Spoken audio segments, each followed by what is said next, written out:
आज के इस समारोह में उपस्थित दुनिया भर से आए यहाँ पर उपस्थित हिंद की चादर श्री गुरु तेग बहादुर जी, जिनके 350वें शहीदी वर्ष पर हरियाणा सरकार 1 से 25 नवंबर तक श्रद्धांजलि स्वरूप राज्य भर में विभिन्न कार्यक्रम आयोजित कर रही है। इसी आयोजन श्रृंखला में हरियाणा सरकार उनकी स्मृति में 4 पवित्र यात्राओं का आयोजन कर रही है, जिसमें पहली यात्रा 8 नवंबर को रोड़ी सिरसा से, 11 नवंबर को गुरुद्वारा गुरु नानक देव जी गोरखनाथ पिंजौर से, 14 नवंबर को फरीदाबाद से और 18 नवंबर को सढौरा यमुनानगर से यात्राएं आरंभ होकर 24 नवंबर को कुरुक्षेत्र पहुंचेगी और 25 नवंबर को होगा इस राज्य स्तरीय पावन आयोजन का समापन समारोह। आइए शहादत की इस विरासत को हरियाणा सरकार के साथ मिलकर धर्म और मानवता की रक्षा हेतु दिए गए इस अमूल्य बलिदान को नमन करें।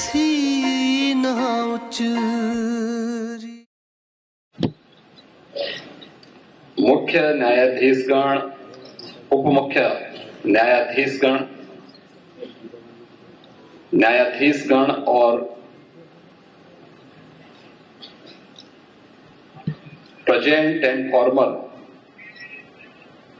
राष्ट्र प्रमुखगण, सीएमएस के संस्थापक निदेशक doctor Bharti Gandhi ji, city Montessori school के अध्यक्ष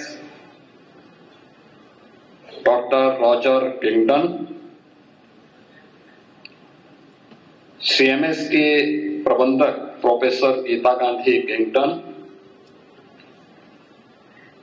और यहां पर उपस्थित सभी माननीय अतिथिगण, मैं सबसे पहले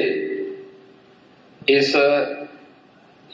प्रतिष्ठित सम्मेलन में उपस्थित आप सभी अतिथियों का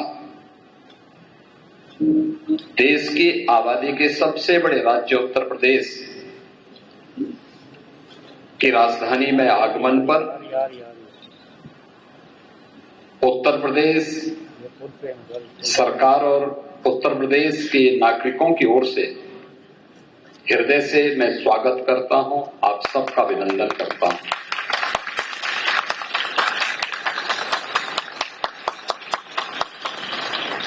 वसुधैव कुटुंबकम यानी whole world is one family has been basic philosophy of India for thousands of years. यानी भारत हजारों वर्षों से पूरी दुनिया को एक परिवार के रूप में मानता रहा है।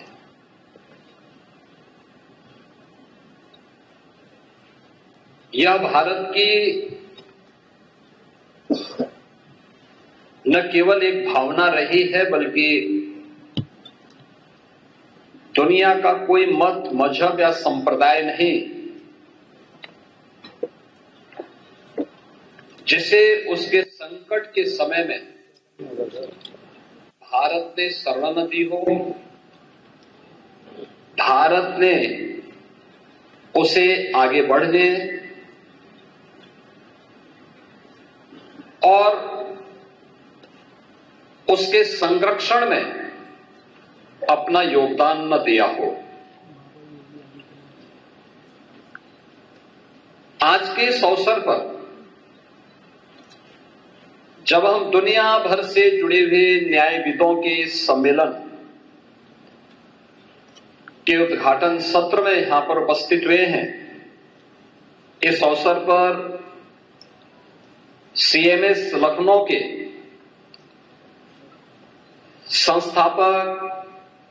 डॉक्टर जगदीश गांधी जी की स्मृतियों को नमन करता हूं, उन्हें विनम्र श्रद्धांजलि अर्पित करता हूं, जिन्होंने global unity, peace and justice के लिए international conference of chief justices का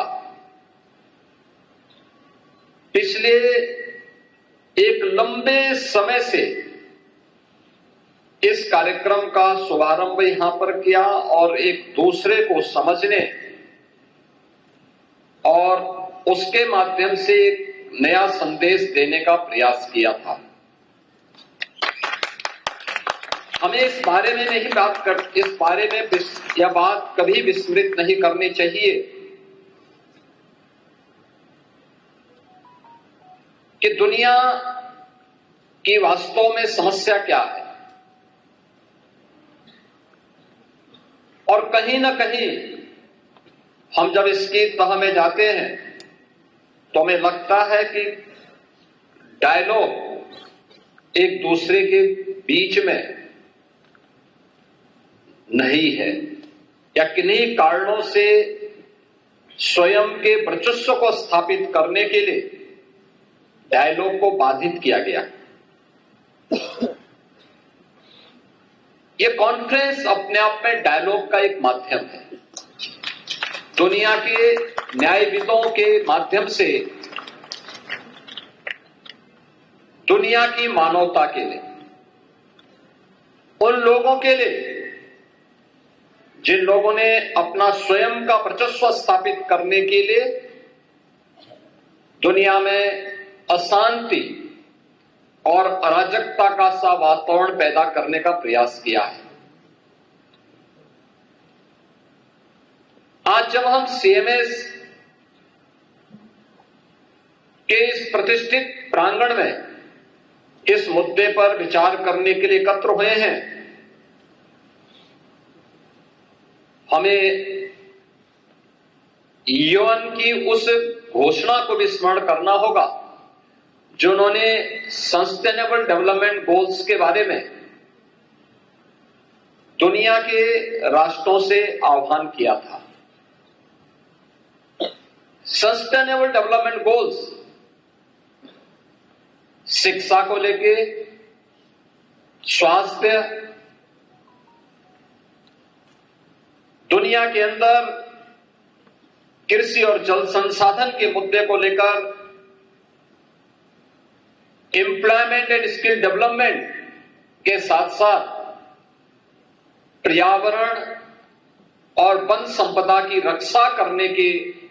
जिन 16 गोल्स को लेकर के यूएन ने दुनिया के देशों के सामने एक लक्ष्य रखा था, याद करना उसमें शिक्षा सबसे महत्वपूर्ण है। दुनिया के अंदर जब हम शिक्षा की बात करते हैं तो 2.5 अरब बच्चों के लिए, यानी 250 करोड़ से अधिक बच्चों के लिए क्वालिटी एजुकेशन के साथ साथ वे अपने बस्ते के बोझ से स्वयं ही डिप्रेस न हो, इसके बारे में भी हमें विचार करना चाहिए। क्योंकि महत्वपूर्ण भाव ये कि शिक्षा किसी भी व्यवस्था का, व्यक्ति हो, समाज हो या राष्ट्र हो, डायलॉग की स्थापना man to man, society to society, country to country, यह स्थापित तभी हो सकती है जब हम उसके बेसिक भाव पर विचार करें।